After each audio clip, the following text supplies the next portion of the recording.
If you're interested in growing your personal brand, the way you have to do this is through the relationships that you have.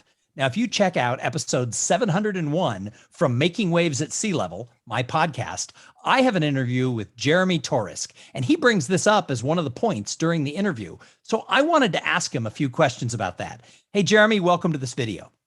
Thank you very much. Looking forward to it. So let's talk about business relationships and your personal brand. Why does that matter? I tell you, it's never mattered more, to tell you the truth. In the past, you had the idea of making relationships for transactions. So especially if you're in sales or marketing, everyone you met with the kind of the thinking, what can they do for me? All right, who can they lead me to? What sales can I get from them? But nowadays, especially with the invention of LinkedIn, in the way that this has transformed my business and my wife's business, my son's business, and everyone that I teach, is when I go to build relationships with people and I make it personal, and I cannot emphasize it enough, personal. I never have to sell. Again, my wife she's a real estate agent. She hasn't sold a house or looked for a client in 2 years. People just call her all the time, asking her advice. She's a thought leader because of all the connections she's made on LinkedIn on just asking, how can I help you? That's it, making a personal relationship and documenting every single day. I throw a challenge on anyone, go to my LinkedIn and see how often I post stuff on LinkedIn about what I do to help. That's it. What am I doing today? And those have built me so many great relationships that I don't have to market. In this social media crazed world that we live in, though, so many people think that likes, links, shares, and follows are equal to, or maybe more important than that personal relationship. What are your thoughts about that?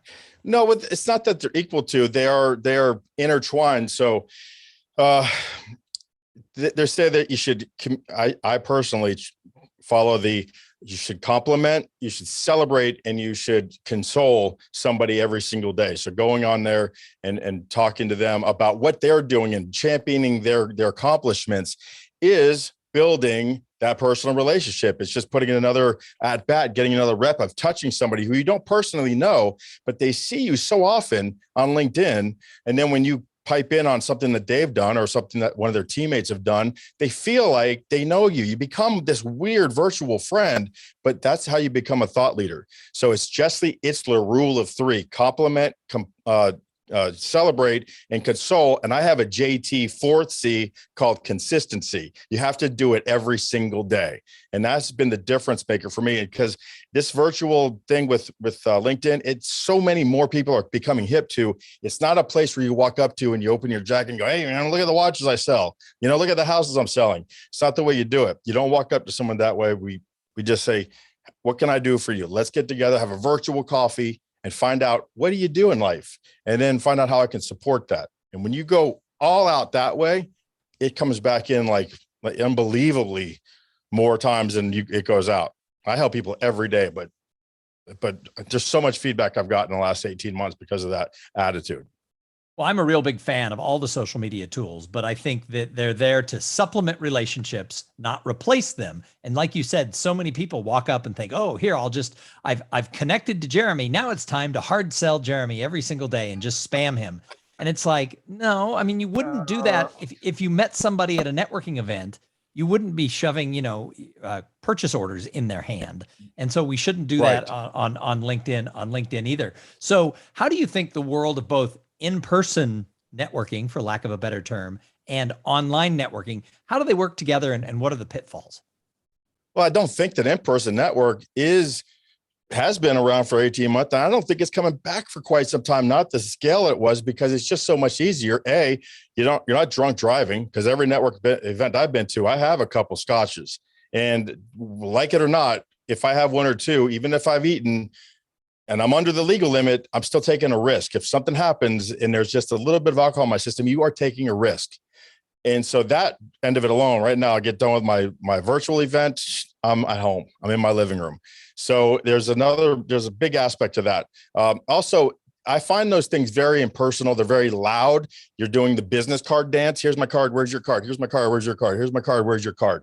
And you don't get a lot done. So on these virtual coffees, and I don't even do the big networking event on Zoom the way you're talking about. I do virtual coffees where I reach out to people who I don't know, but who I want in my world, very specific. Now I'm working with a scalpel and bringing people into my world with virtual coffees and have a real communication, real dialogue about what they do for business. What is their family into? I have something in common with you. You like Miami Hurricanes, me too. And we talk, we BS, and you get to know them. It has been it's just been all the difference in the world. And those networking events, the big noisy ones, I'm not looking forward to going back to them. And when I do, I'm going to go back way different. I'm going to try to find someone in the crowd, treat it like a LinkedIn virtual coffee, pick one or two people out that I know needs to be in my world, and then just try to spend some real time with them and try to convey my giving, serving attitude in a way that I would do on virtual coffees. I've not done that in person yet. So that's going to be a pretty neat challenge, because that is what you need to do. And that's what I've always taught everybody. The in-person world needs to be that way. It needs to be, you don't talk to 500 people. You don't walk around trying to give cards, get cards.